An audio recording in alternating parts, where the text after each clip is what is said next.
Muhammadan abduhu wa rasuluhu da'ila ridwani. Allahumma salli alaihi wa ala alihi wa ashabihi wa ikhwani. Para jamaah Majelis Taklim Danur yang dirahmati oleh Allah Subhanahu wa taala, kita masih melanjutkan bahasan kita tentang tafsir surat An-Nur yang berisikan adab-adab yang perlu diketahui oleh kaum muslimin secara umum, demikian juga diketahui oleh para wanita secara khusus. Dan kita masih pada ayat yang ke-31 yang sebagiannya sudah kita jelaskan pembahasannya tentang masalah menundukkan pandangan, ya. Di mana Allah berfirman, wa qul lil mu'minati yaghuddna min absarihinna wa yahfazna furujahunna. Kata Allah Subhanahu wa taala, dan katakanlah pula, ya, setelah Allah menyuruh lelaki untuk menundukkan pandangan, Allah juga merintahkan wanita untuk menundukkan pandangan. Wa qul lil mu'minati yaghuddna min absarihinna, katakanlah kepada para wanita untuk menundukkan pandangan mereka, wa yahfazna furujahunna, dan hendaknya mereka menjaga kemaluan mereka. Wala yubdina zinatahunna illa ma dhahara minha.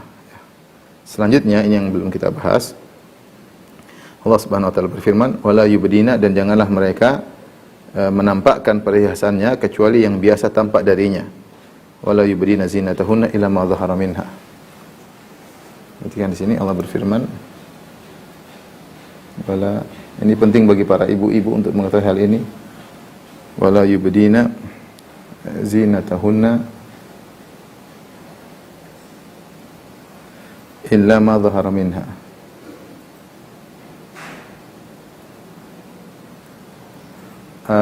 Yang artinya, janganlah mereka para wanita,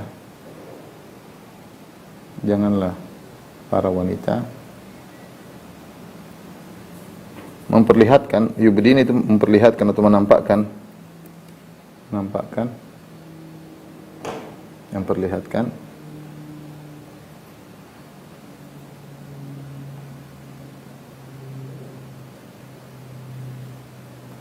perhiasannya. Zinatuhunna artinya perhiasannya.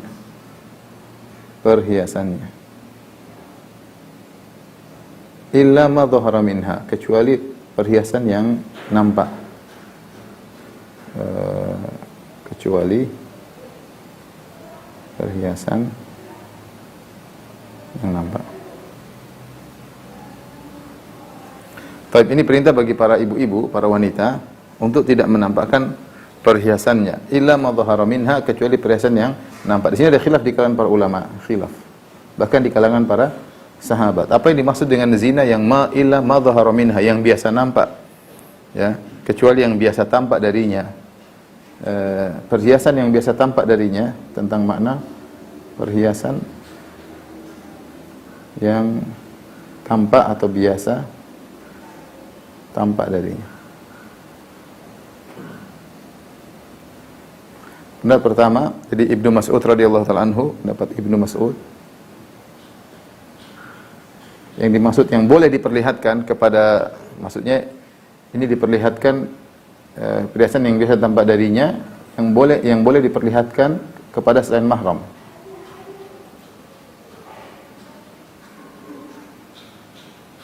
Kepada lelaki ajanib, itu para lelaki selain mahram, para lelaki selain suami dan mahram. Artinya boleh dia keluar di hadapan dan ini terlihat. Ibnu Mas'ud maksudnya mengatakanlah, maksudnya bajunya, ya. Kata Ibnu Mas'ud yang dimaksudlah bajunya yang memang harus terlihat. Yang memang harus terlihat. Nggak mungkin bajunya tidak kelihatan oleh orang lain. Jika sang wanita keluar rumah, di luar. Adapun Ibnu Abbas radhiyallahu ta'ala anhuma, Ibnu Abbas, dan keduanya, baik Ibnu Mas'ud dan Ibnu Abbas, adalah para pakar sahabat tentang Al-Quran. Kata Ibnu Mas'ud, yang dimaksud perhiasan yang boleh tampak yaitu al-wajh wal kaffain wal khatam, ya. Al-wajh wal kaffan wal khatam. Kata dia yaitu wajah, dua tangan, dua telapak tangan, maksudnya dari pergelangan ke bawah,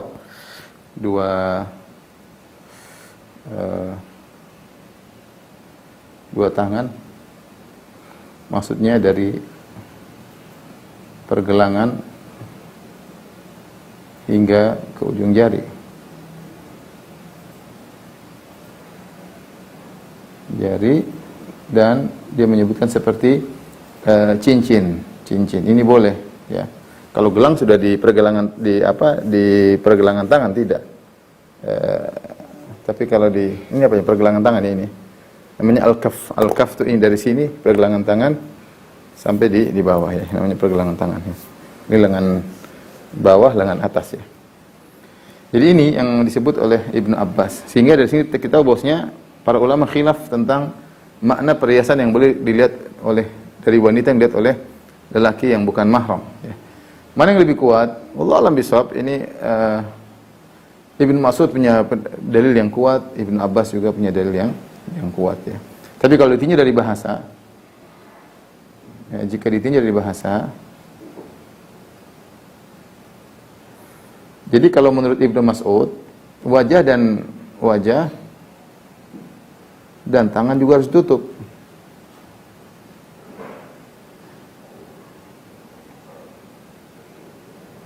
Di dalam kurung harus pakai cadar. Harus pakai cadar. Ya, harus pakai cadar karena semuanya tidak boleh terlihat kecuali bajunya. Bajunya yang biasa pakai itu tetap akan kelihatan ya.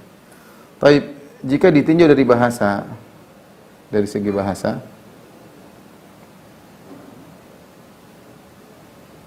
yang namanya zina, yaitu zina, ya, bukan zina ya, zina itu perhiasan.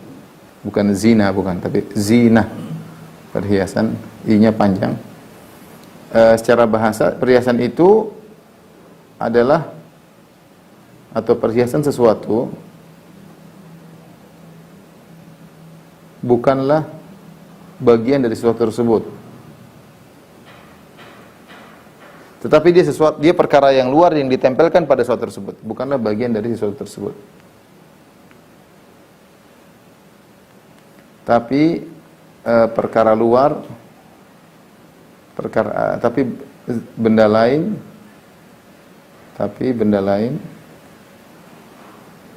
yang diletakkan pada sesuatu tersebut sehingga menjadi perhiasannya.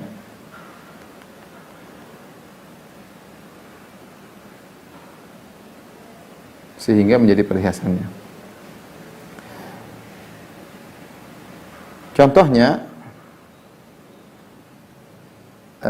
Allah Subhanahu wa taala berfirman, contoh dalam Al-Qur'an Allah mengatakan walaqad zayyana as-samaa'a ad-dunya bimasabih. Kata Allah, walaqad zayyana as-samaa'a ad-dunya bimasabih. Kami telah menghiasi langit dengan bintang-bintang, masabih bintang-bintang. Nah, bintang-bintang ini bukan bagian dari langit, dia suatu benda ditempelkan di langit, namanya zina. Contoh lagi seperti firman Allah Subhanahu wa taala, ya bani Adam dalam surat Al-A'raf, khudhu zinatakum inda kulli masjid. Perhatikan, wahai anak-anak Adam, ambillah perhiasan kalian, zinatakum maksudnya baju, pakai baju yang bagus.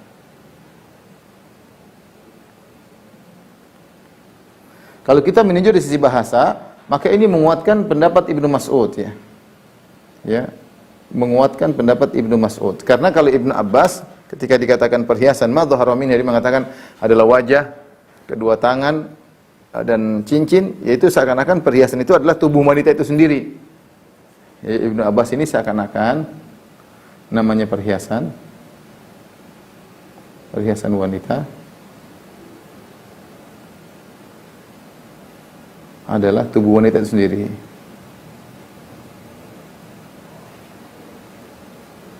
Sehingga yang dikecualikan adalah wajah dan telapak tangan. Sementara zina menurut bahasa adalah suatu bukan bagian dari sesuatu tersebut, tapi sesuatu yang ditambahkan pada sesuatu. Seperti kita sebutkan tadi, walaqad zayyana as-samaa'a ad-dunya bimasabih.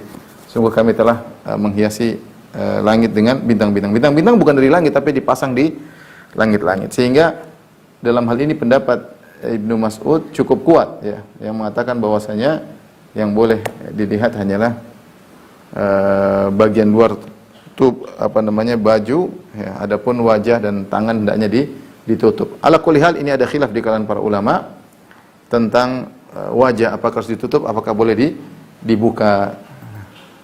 Meskipun semua sepakat bahwasanya memakai cadar adalah perkara yang dianjurkan, hanya saja para ulama khilaf tentang wajib atau tidaknya. Sebagian mengatakan wajib karena wajah adalah sumber segala kecantikan, dan sebagian lagi mengatakan hukumnya sunnah karena wajah tidak wajib untuk ditutup. Tolong dianuin, difotoin.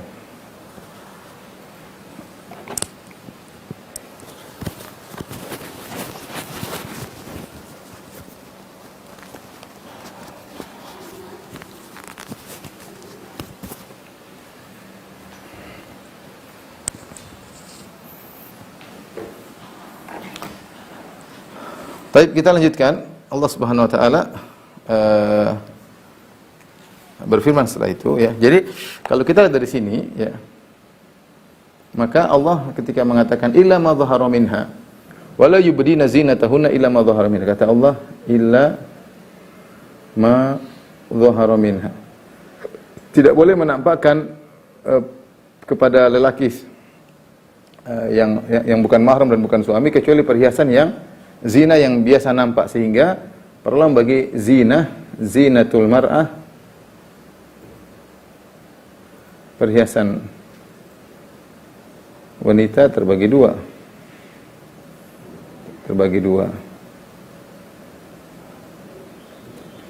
Ada namanya az-zinah al-zahirah, perhiasan yang nampak.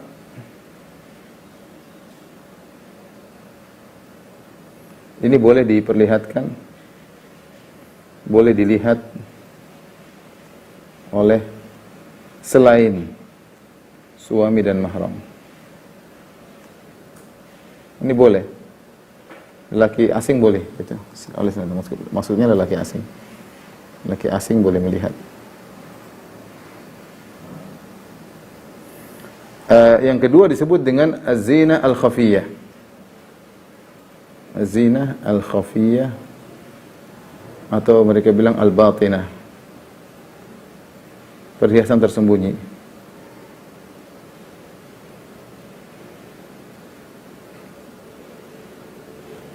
Ini boleh dilihat, boleh dilihat oleh suami dan mahram serta wanita, sesama wanita misalnya. Nah, tadi menurut pendapat Ibnu Mas'ud, yang dimaksud dengan perhiasan yang zahira adalah baju luar, kerudung, ya, ini tidak apa-apa. Adapun perhiasan yang tersembunyi maksudnya adalah gelang tangan misalnya, contoh gelang tangan, kalung, ya, khol-khol, gelang kaki, misalnya sebagian wanita ada yang pakai anting di hidungnya, ya, anting di telinganya, anting, ya. Ya. Ini namanya zina khafiyah, perhiasan yang tersembunyi, boleh dilihat. Dan kalau boleh melihat perhiasan ini kan diletakkan berarti boleh melihat bagian tubuh tempat perhiasan ini. Berarti boleh melihat anggota tubuh tempat perhiasan tersebut, tempat dipakainya perhiasan tersebut.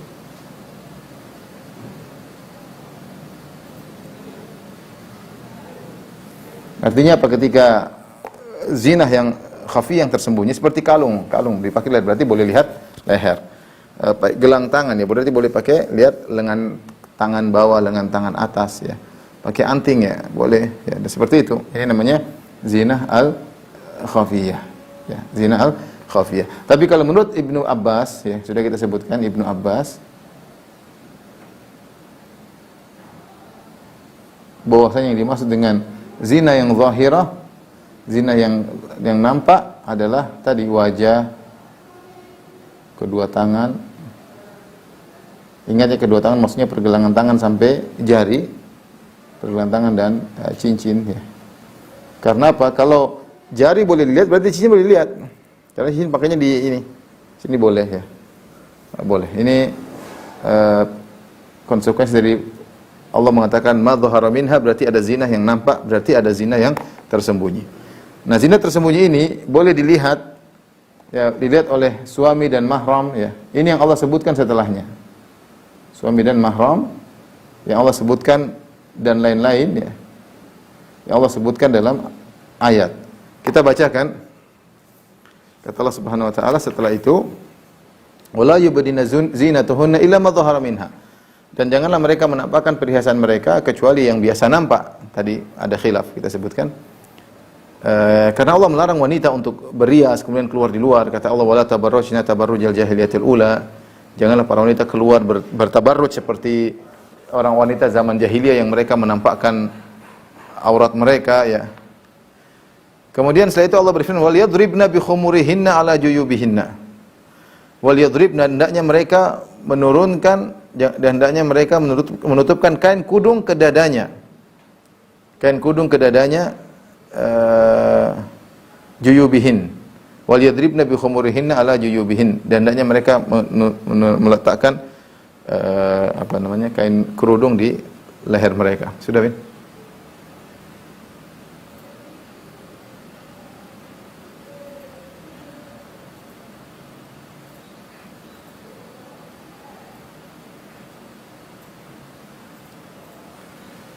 Ini kita ingin bahas secara bahasa. Kata Allah Subhanahu wa taala,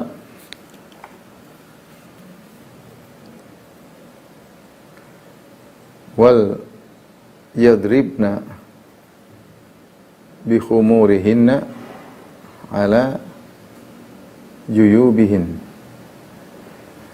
Idrib maksudnya kalau bahasa kita menunjukkan perbuatan yang keras, misalnya mukul, yaitu hendaknya tegasan. Yadribna, kata darb ya, kata yadribna, daraba dalam ayat ini menunjukkan penekanan. Itu benar-benarlah pakai kerudung. Itu hendaknya benar-benar pakai kerudung.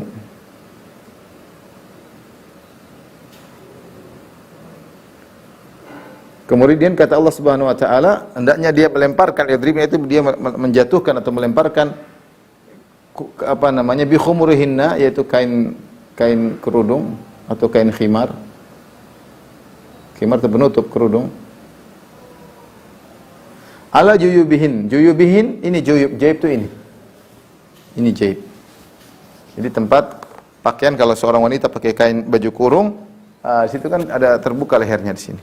Nah, ini namanya jaib. Tempat kepala masuk namanya jaib ya.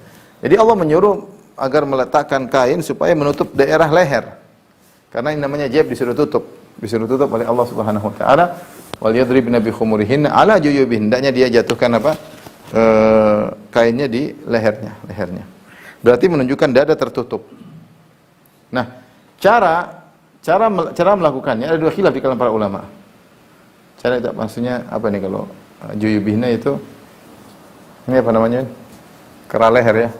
Iya, kera leher ya. Kera leher, baju. Bagian leher.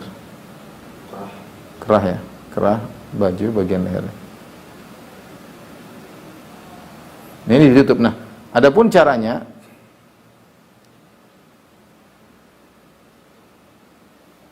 ada khilaf, dua pendapat. Yang pertama melazimkan menutup wajah. Yang kedua tidak bisa dengan wajah tetap terbuka.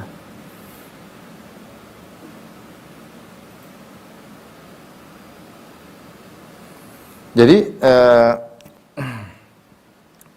ada yang mengatakan cara khimar yaitu kain diambil, kemudian diputarkan di leher, kemudian diputarkan ke wajah.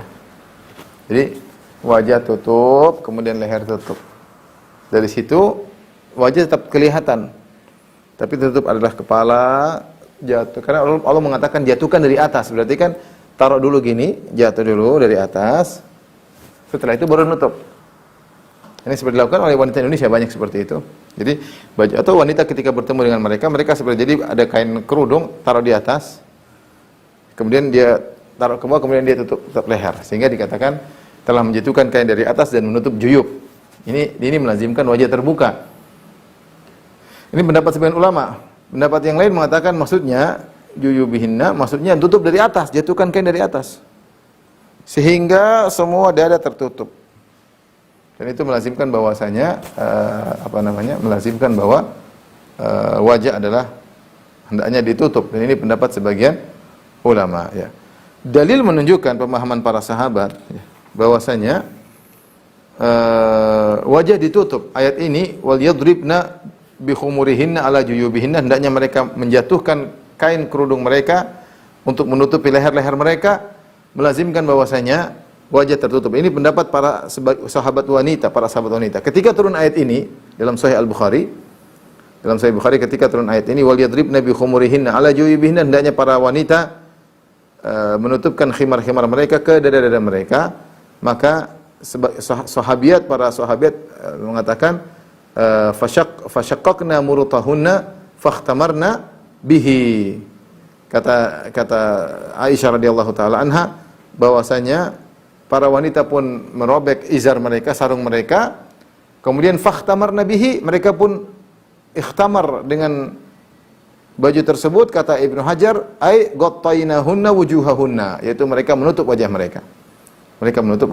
Jadi kata Ibnu Hajar bahwasanya para sahabiat, para sahabat wanita memahami ayat ini ketika Allah mengatakan wal yadribna bi khumurihinna ala juyubihinna, hendaknya mereka menutup dada mereka dengan melemparkan kain dari atas kepala mereka, maksudnya dengan menutup wajah sehingga menutup dada. Sehingga dari sini mereka mengatakan melazimkan menutup wajah. Intinya kembali kita khilaf tentang masalah cadar. Khilaf tentang hukum cadar. Tentang hukum cadar ya. Apakah wajib atau sunnah? Namun ingat, para ulama sepakat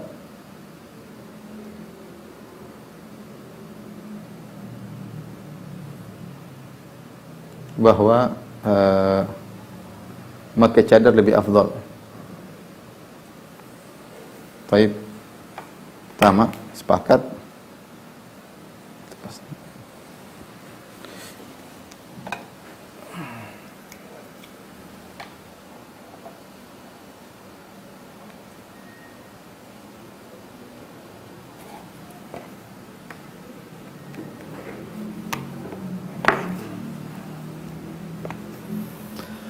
namun ulama sepakat pada dua hal. Perhatikan sini. Ulama sepakat pada dua hal. Yang pertama, lebih afdal pakai cadar. Meskipun mereka khilaf sunnah atau tidak, tapi mereka mengatakan afdal. Baik yang mengatakan wajib maupun yang mengatakan sunnah mengatakan cadar lebih afdal. Yang kedua, wajib pakai cadar. Mereka mengatakan wajib pakai cadar jika menimbulkan fitnah.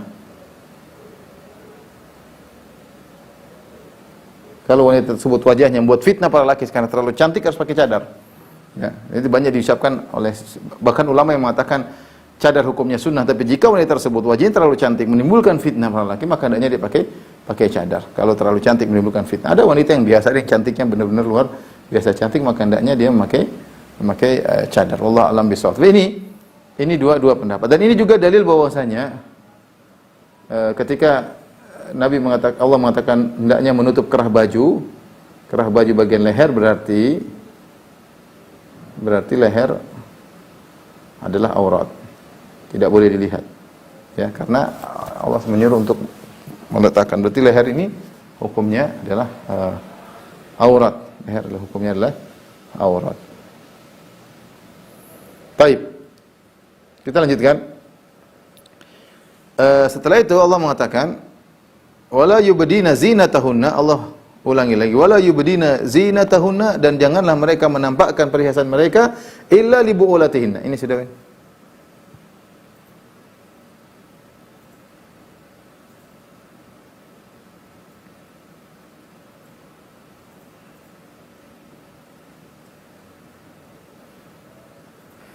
Ibu-ibu, kita hidup di zaman yang orang buka-bukaan aurat ya.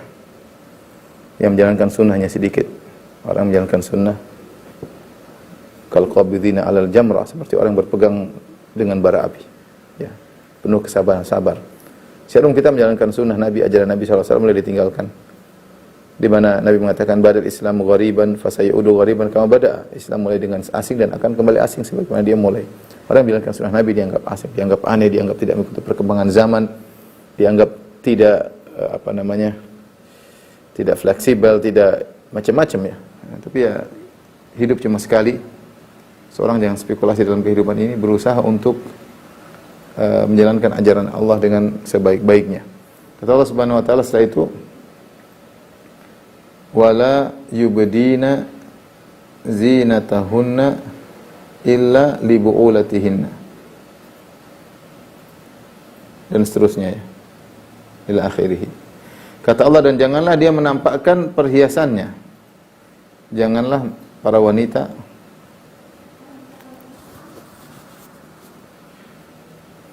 menampakkan perhiasannya kecuali kepada suaminya,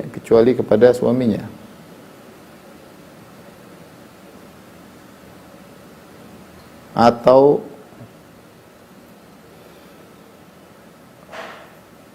dan seterusnya ya. Atau di sini akan Allah sebutkan banyak. Jadi janganlah para wanita menampakkan perhiasannya, maksudnya perhiasan yang batin, perhiasan batin. Batin maksudnya apa? Kalung leher yang sudah kita sebutkan tadi, gelang tangan, gelang kaki, dan lain-lain. Adapun cincin disebut apa? Perhiasan zahir, ya, perhiasan zahir. Adapun gelang tangan termasuk jam, mungkin jam tangan yang dipakai di gelang. Intinya kan ini harus ditutup pergelangan. Pergelangan tangan harus ditutup. Lengan harus ditutup.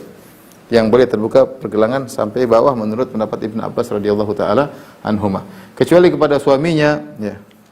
Au abaihinna, atau kepada ayah mereka, au aba ibu ulatihinna, atau kepada bapak suami mereka, mertua mereka, au abnaihinna, au abna ibu ulatihinna, au ikhwanihinna, au bani ikhwatihin.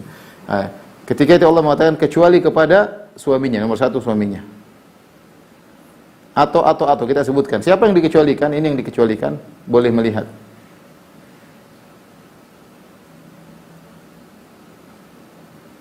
Orang-orang dikecualikan boleh melihat.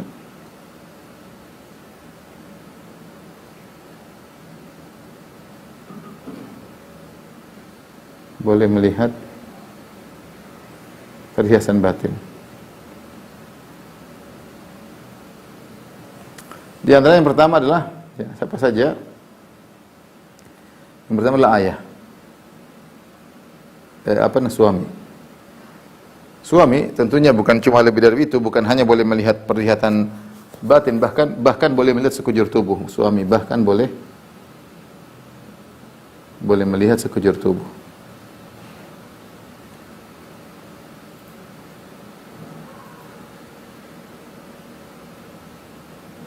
Ini suami yang pertama. Yang kedua adalah abaihinna, yaitu suami ayahnya, yaitu ayah sang wanita.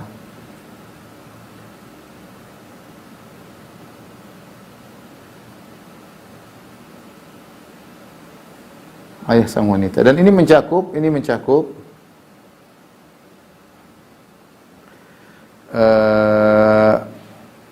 ayah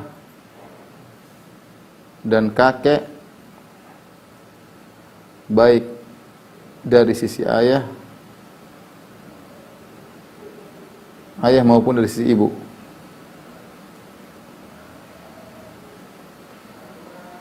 Jadi kakek dari ayah, kakek dari ibu semuanya boleh melihat perhiasan yang tersembunyi dari para wanita ya. Ini adalah Allah membahas tentang apa yang perkara-perkara orang-orang yang boleh melihat perhiasan tersebut. Artinya mahramnya ya, di antaranya ya, ini mahram-mahramnya. Kemudian au aba ibu ulatihinna, ini yang kedua. Yang ketiga kata Allah Subhanahu wa taala, aba ibu ulatihinna, yaitu ayah suami dalam kurung mertua. Ya.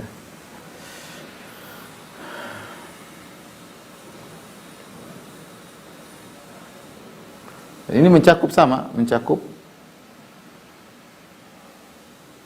kakek dari sisi ayah suami atau dari sisi ibu suami, ibunya suami. Pokoknya kakek dari sisi suami, maka bapak atau kakek maka tidak apa melihat. Au abnaihinna, yang berikutnya au abnaihinna, anak-anaknya, anak-anak sang wanita. Ini juga boleh melihat perhiasan tersembunyi.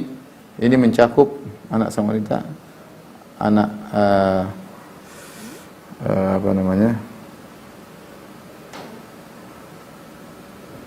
anaknya baik dari suami manapun ya.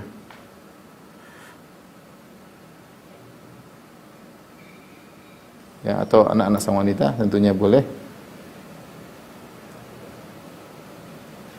Kemudian yang kelima, anak-anak suaminya. Bisa jadi anaknya sendiri atau anak suami dari istri yang lain.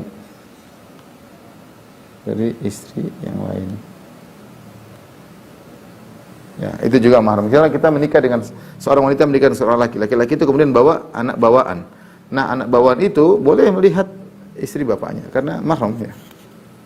Au abna ibu ulahatihinna au ikhwanihinna, yang berikutnya yang kelima, yang keenam,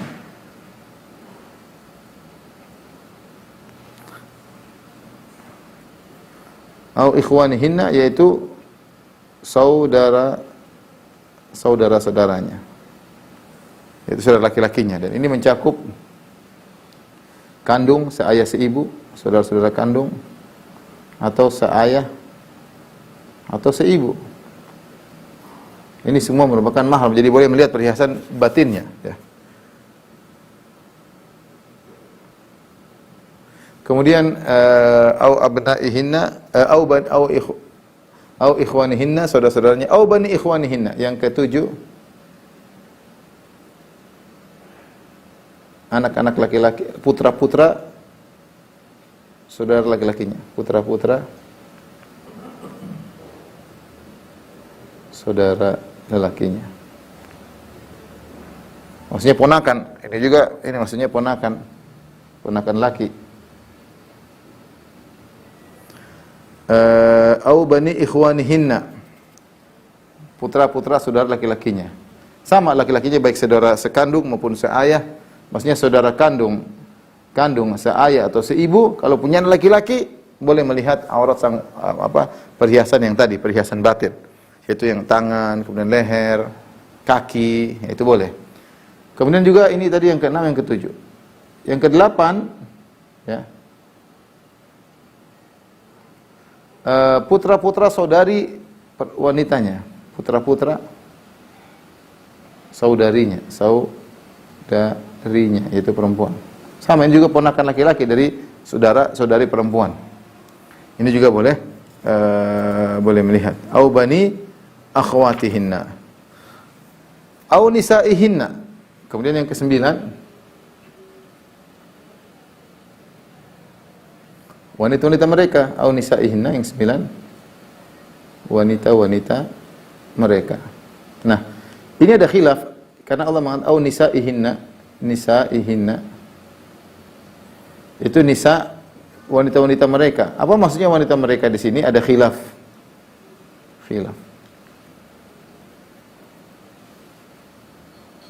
Ini pendapat cukup kuat, khilaf. Ada yang mengatakan bahwasanya hanya wanita muslimah yang boleh.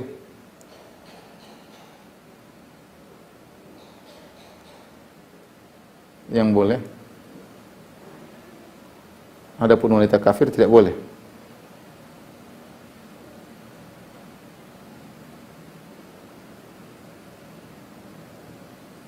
Tidak boleh melihat. Sepertinya ini adalah pendapat mazhab Syafi'i kalau saya tidak salah ingat. Adapun pendapat yang kedua, mereka mengatakan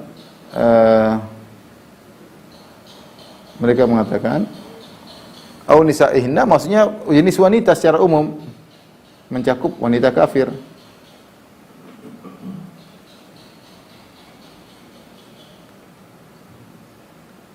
Termasuk non-muslimah. Ada khilaf di kalangan para ulama. Di antara para tafsir mereka mengatakan bagi pendapat pertama mengatakan wanita tidak boleh membuka lehernya, tidak boleh membuka lengan atasnya, lengan bawahnya, tidak boleh membuka kakinya kepada wanita kafir, enggak boleh. Karena Allah bilang yang dibolehkan hanyalah au nisaihinna, itu wanita dari mereka itu wanita muslimah. Ini pendapat pertama. Sehingga wanita muslimah tidak boleh melihatkan lehernya kepada wanita kafir. Pendapat yang kedua, pendapat yang lebih kuat Allah alam bisawab, bahwasanya nisaihinna maksudnya adalah jenis wanita. Karena Allah menggunakan hinna karena sesuai dengan dhamir-dhamir sebelumnya, kata-kata ganti. Allah mengatakan illa li buulatihinna au abaihinna, ada hinna semuanya itu kecuali suami-suami mereka para wanita, kecuali bapak mereka para wanita, abai buulat, kecuali mertua, bapak mertua mereka. Mereka ini maksudnya para wanita, au abnaihinna, sampai pada au nisaihin. Ya, nisaihin maksudnya bukan berarti hanya wanita muslimah, tapi dia umum, mencakup seluruh wanita. Oleh karenanya disebutkan bahwasanya ada para tabibat, para tabib-tabib wanita yang mengobati para sahabiah, dan mereka tidak pernah mengatakan bahwa kita harus berhijab dulu sebelum ketemu wanita non muslimah. Demikian juga sebagian wanita Yahudi bertemu dengan Aisyah radhiyallahu taala anha di rumahnya, dan tidak disebutkan Aisyah kemudian berhijab dulu untuk wanita tersebut. Intinya bahwasanya yang benar wanita muslimah, wanita kafirah sama saja dalam hal masalah ini. Tapi ini masalah khilafiyah. Ini masalah khilafiyah. Kemudian yang ke-10,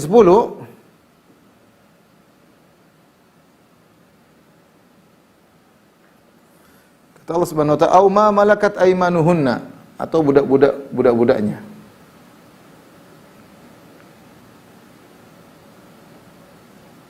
Sang wanita. Budak-budak, artinya budak wanita boleh melihat kaki majikannya misalnya, jika itu budaknya. Sekarang sudah tidak ada budak ya. Ini pembahasan dahulu. Berdasarkan hadis dari Anas radhiyallahu anhu, Nabi sallallahu alaihi wasallam ata Fatimah. Suatu hari Anas datang kepada Fatimah. Bi abdin kana qad wahabahu laha.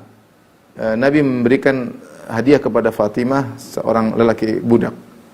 Wa ala Fatimah radhiyallahu ta'ala anha thawbun. Fatimah ketika memakai baju, idza qanna'at bihi ra'saha lam yablugh rijlaiha. Kalau dia tutup wajahnya, maka kakinya tersebut tidak akan menutup kedua kakinya. Wa idza ghatat bi rijlaiha lam yablugh ra'saha. Kalau dia gunakan kain bajunya untuk menutup kakinya, kepalanya akan terbuka. Ya.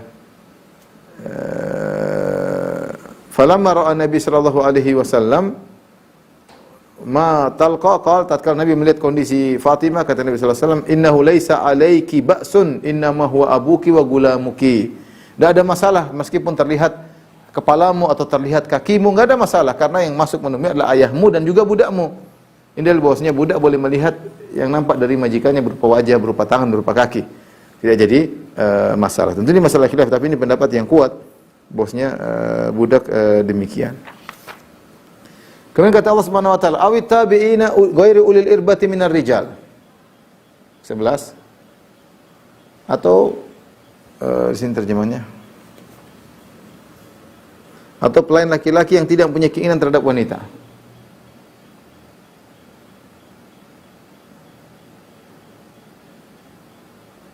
Yang tidak punya hasrat pada wanita.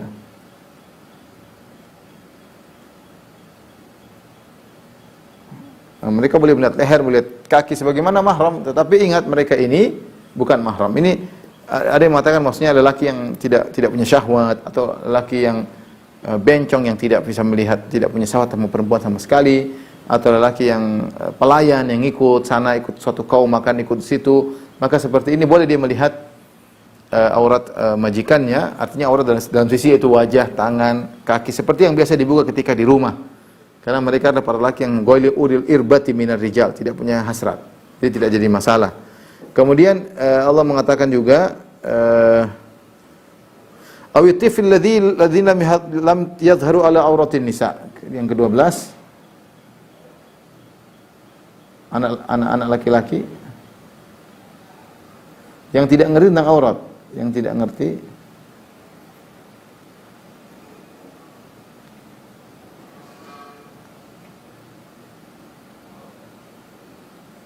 tentang aurat. Ya, ini boleh, ada anak kita terlihat kaki, rambut, kemudian gelang, enggak ada masalah karena mereka masih anak-anak, ya. Ini 12 golongan yang boleh dinampakkan perhiasan batin. Saya ulangi, perhiasan terbagi dua. Perhiasan zahir adalah baju, kerudung, nampakkan luar. Perhiasan batin seperti kalung di leher, gelang di lengan atas, ya. Mungkin anting di telinga, mungkin ada yang pakai anting di hidung, ya. Kemudian gelang kaki. Ini semua boleh dilihat bagi orang-orang yang diizinkan. Siapa orang diizinkan tersebut? 12 orang tadi yang Allah sebutkan dalam Al-Qur'an.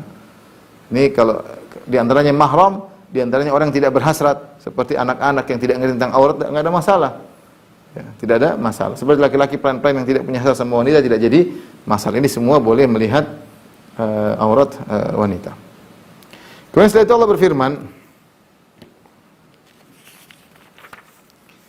wala yadribna bi arjulihinna liyu'lama ma yukhfina min zinatihin. Perhatikan, kata Allah melarang kepada para wanita, janganlah kalian memukulkan kaki kalian, karena kakinya tertutup tapi dia pakai khal-khal, dia pakai gelang yang ada bunyi-bunyinya.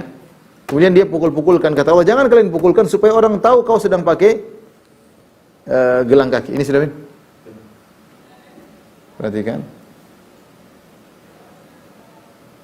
Allah berfirman, wala yadribna bi arjulihinna liyu'lama ma yukhfina min zinatihin. Kata Allah, jangan memukulkan kaki. Jangan para wanita menghentakkan kaki mereka, menghentak-hentak kaki mereka.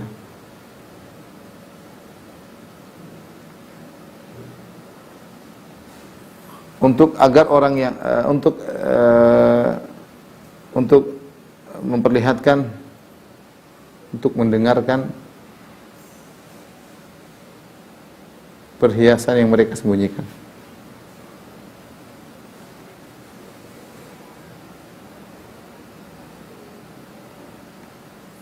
Jadi di antara maksudnya Allah melarang, ya. Nah, kalau memperdengarkan saja tidak boleh, apalagi melihat. Perhatikan sini, apa yang dipahami? Jika memperdengarkan saja perhiasan kaki,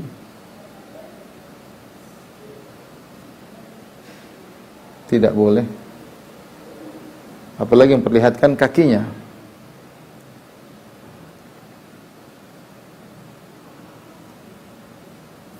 Ini berarti kaki adalah aurat.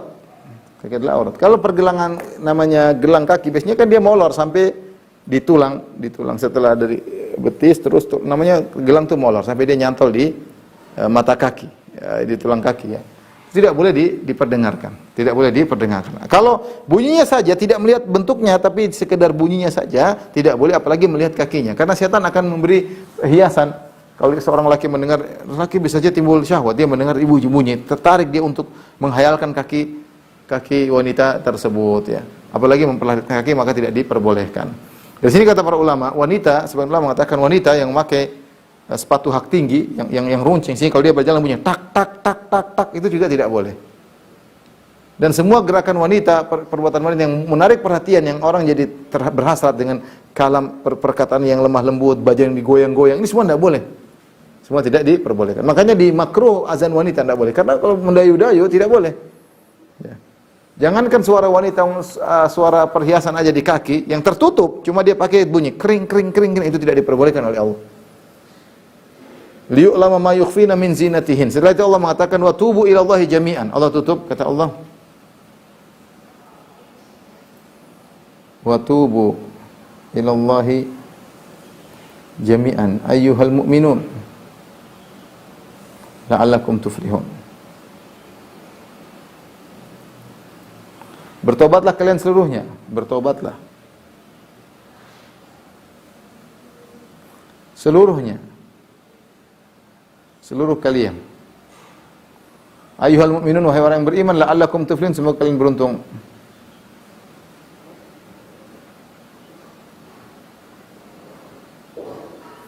Para mengatakan, kenapa Allah tutup ayat ini dengan perintah untuk bertobat? Karena bagaimanapun manusia sulit untuk menjalankan, pasti ada pandangan yang haram.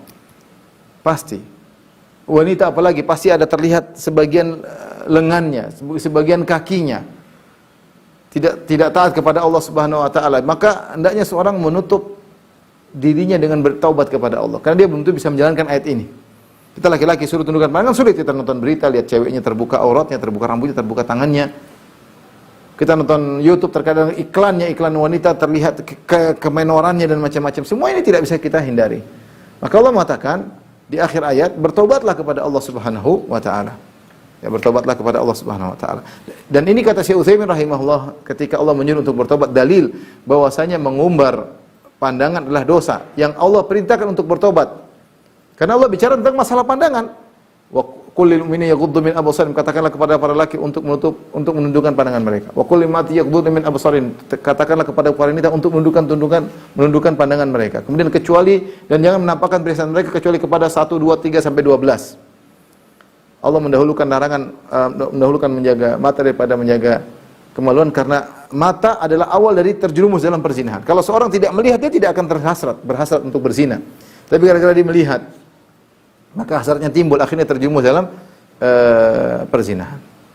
Ini dalil bahwasanya kalau kita melihat yang haram, kita wajib untuk bertobat. Karena setelah Allah menyebut tentang ayat kewajiban menjaga pandangan, Allah akhirnya dengan wa tubu ilallahi jami'an ayyuhal mu'minun. Hendaknya kalian bertobat wahai kaum mukminin seluruhnya.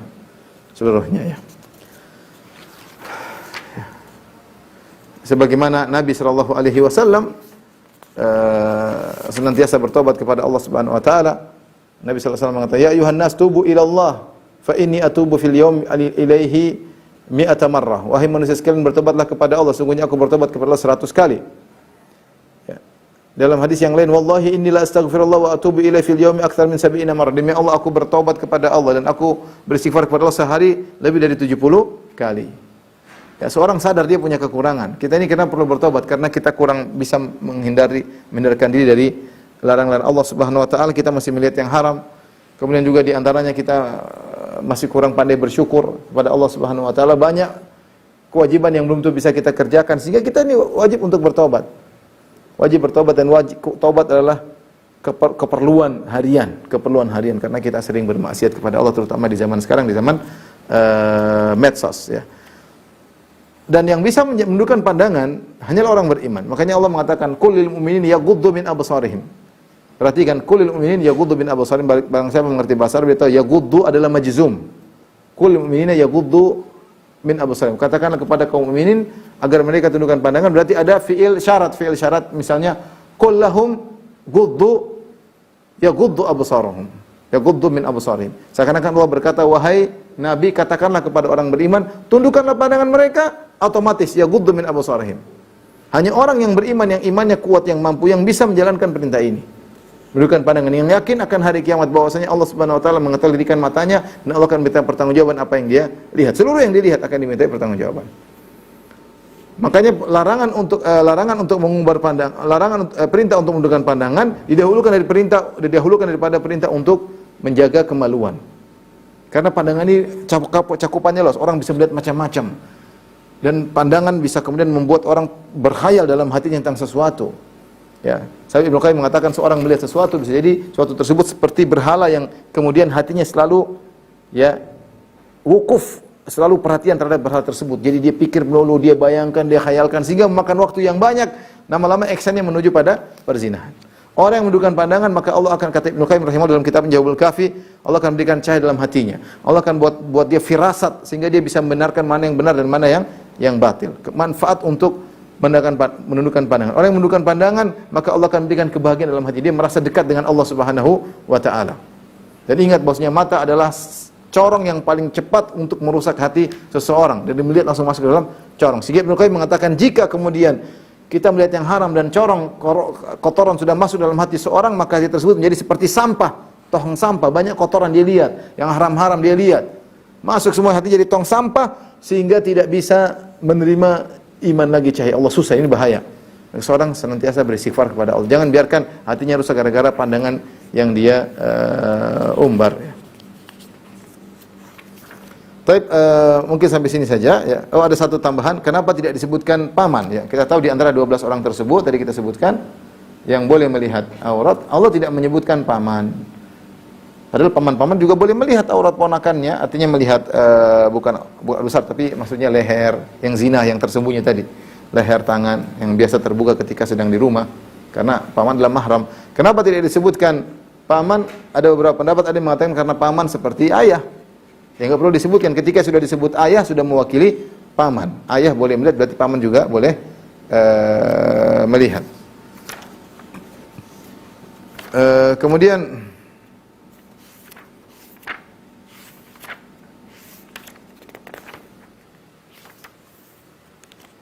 di antaranya mengatakan sebagaimana ya, ini suatu hal yang sudah dipahami, sebagaimana juga saudara persusuan juga tidak disebutkan, padahal dia juga boleh melihat, tapi suatu hal yang sudah dipahami. Kemudian di antara yang paling kuat juga dikatakan bahwasanya Allah mengatakan au abna'i ikhwanihinna, bahwasanya ponakan-ponakan dia dari saudara laki-lakinya, saudara perempuannya. Jadi wanita ini punya saudara laki-laki, punya anak laki-laki, atau wanita ini punya saudari perempuan, punya anak laki-laki. Semua laki-laki ini boleh melihat apa yang biasa terbuka dari lehernya, tangannya. Nah, kalau ponakan adalah mahram bagi tante, maka demikian pula ponakan perempuan mahram bagi om. Ini bisa dipahami dari ayat ini. Jadi mungkin kenapa tidak disebutkan om dan paman ya? Karena sudah diisyaratkan dari firman Allah, wanita itu boleh dilihat oleh ponakan laki-lakinya. Nah, berarti bisa dipahami kalau ponakan laki-laki boleh melihat leher, tangan dan kaki tantenya, maka sebaliknya ponakan perempuan juga boleh dilihat oleh omnya. Boleh omnya, tidak jadi masalah ya. Adapun pendapat yang mengatakan bahwasanya tidak disebut om, karena om kalau melihat dia bisa cerita tentang wanita ini kepada anaknya, itu sepupunya, dan sepupu bukan mahram. Ini pendapat sangat lemah, tidak kuat. Karena kalau begitu bisa diharamkan kepada semua orang. Setiap orang yang bisa melihat seorang wanita, dia bisa cerita sama orang lain. Yang benar tadi yang kita katakan bahwasanya om tidak disebutkan karena om itu seperti ayah, tidak perlu disebutkan, sudah tahu itu mahram. Atau sebaliknya tadi Allah sudah sebutkan ponakan laki-laki boleh melihat tangan kaki tantenya, maka demikian juga om boleh melihat ponakan perempuannya, lihat tante, lihat apa leher, tangan dan kakinya. Wallahu a'lam bishawab. Demikian saja yang bisa saya sampaikan. Kalau ada yang bertanya saya persilahkan. Ya, Ustaz. Bagaimana hukumnya jika seorang anak yang sengaja mengabaikan orang tuanya dan orang tuanya sudah. Ulang-ulang, hukum seorang anak yang terputus-putus. Sengaja mengabaikan orang tuanya dikarenakan orang tuanya sudah sangat melampaui batas dalam berbuat kemungkaran dan sudah coba dinasihati namun tidak sama sekali didengar. Apakah jika seorang anak mendoakan kematian bagi orang tua suatu perbuatan tercela, Ustaz? Kalau orang tuanya ternyata jahat atau berlebihan dalam kemungkaran dan yang lainnya, hendaknya dia jangan mendoakan orang tuanya mati, tapi dia berdoa, ya Allah, jika mati baik baginya, matikan dia. Jika kehidupan baik baginya, hidupkanlah dia. Karena dia tidak tahu apa yang terbaik bagi orang tuanya. Bisa jadi kalau dia hidup dia akan bertobat di penghujung hari. Atau sebaliknya, jika dia hidup ternyata dia tambah maksiat, mending matikan. Maka serahkan kepada Allah. Bilang, ya Allah, orang tuaku kalau dia hidup baik baginya adalah biarkan dia hidup. Kalau dia memang hidup buruk baginya, tambah maksiat, maka hendaknya wafatkan dia. Tapi kalau bilang, ya Allah, matikan orang tuaku, jangan seperti itu. Orang tua itu jasanya sangat besar ya. Allah menyebutkan orang tua yang kafir saja, yang maksa untuk kafir harus kita baiki. Kata Allah, wa in jahadaka ala an tusyrika bi ma laysa laka bihi ilm fala tuti'huma. Jika kedua orang tua memaksamu untuk berbuat syirik, jangan kau taat kepada mereka. Ya. Wa sahibu fid dunya ma'rufa, tapi pergaulan mereka dengan cara yang baik. Ini dua orang tua yang maksa anaknya untuk berbuat syirik. Itu pun sang anak disuruh untuk berbuat baik. Apalagi orang tua yang tidak maksa untuk syirik, hanya mungkin tukang maksiat, ditelantarkan sang anak, maka sang anak tidak boleh membiarkan orang tuanya. Enggak boleh, orang tuanya punya jasa besar yang mengurus dia ketika dia masih kecil. Siapa? Orang tuanya. Dia berasal dari mani orang tuanya, dia berasal dari ovum orang tuanya, sel ovum. Maka dia harus berbakti pada orang tua. Taruhlah orang tuanya tidak pernah berbuat baik sama dia, tetap saja dia harus berbakti karena perintah Allah Subhanahu wa taala. Wallahu a'lam bishawab. Bagaimana ketika perempuan sudah memakai hijab lalu melepasnya lagi atau tidak istiqomah, apakah dosa besar?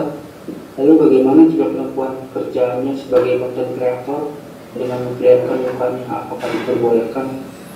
Wallahu a'lam bishawab. Tadi sudah kita sebutkan tentang hukumnya wanita, ada khilaf tentang wanita apakah boleh membuka wajahnya di hadapan laki-laki yang bukan mahramnya, boleh atau tidak. Ada khilaf, ada yang mengatakan tidak boleh, ada yang mengatakan boleh.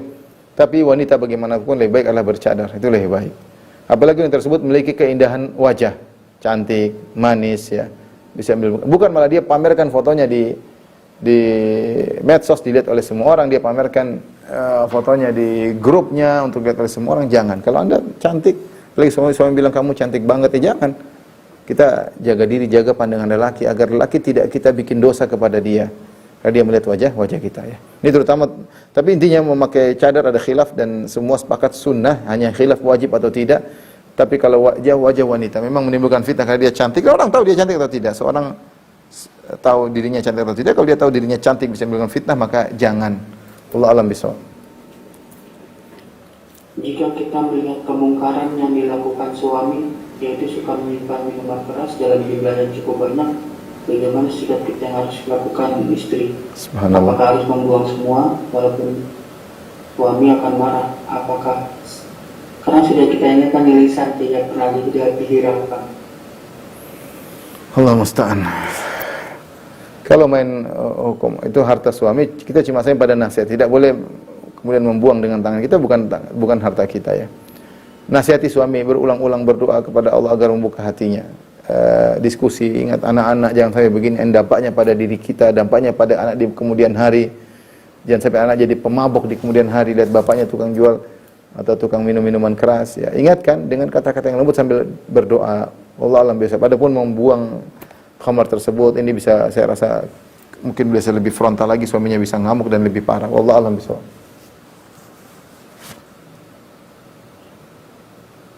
Jika ibu kita sampai meninggal tidak menutup aurat, apakah bisa diampuni dosanya? Membuka aurat bukan kekufuran. Terbuka orang dulu, kemudian Allah mengampuni mereka. Mereka nggak tahu mungkin jilbab itu wajib, atau mereka menganggap jilbabnya secukupnya segitu sudah. Apalagi zaman sekarang orang liberal yang berfatwa bahwasanya yang penting kesopanan kaki terlihat tidak jadi masalah, leher terlihat tidak, sebagian dada terlihat tidak jadi masalah, lengan terbuka tidak jadi masalah, repot. Kita hanya bilang hanya doakan ampunan, tidak mereka orang tua wanita yang terbuka auratnya bukan melakukan kufuran, tapi dia melakukan dosa besar. Ya. Rasulullah mengatakan sinfani min ahli nar lam arahum, ada dua kelompok penghuni neraka yang aku belum melihatnya sekarang.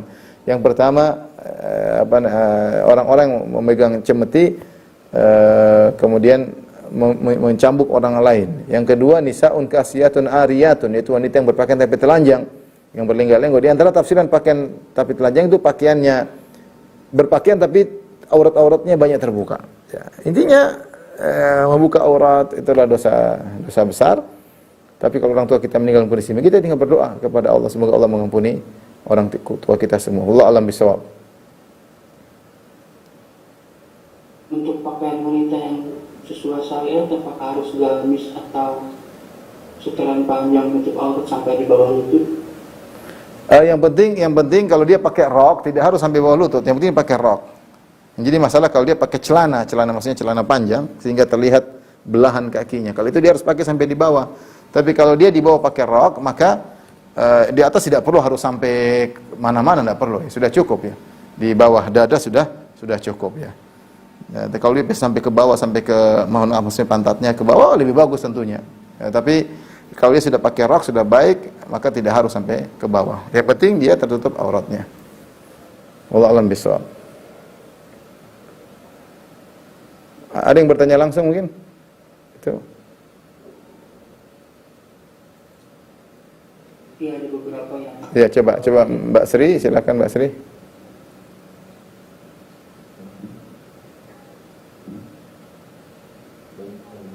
Nggak jadi. Coba yang lain, Ummu Ahmad mungkin.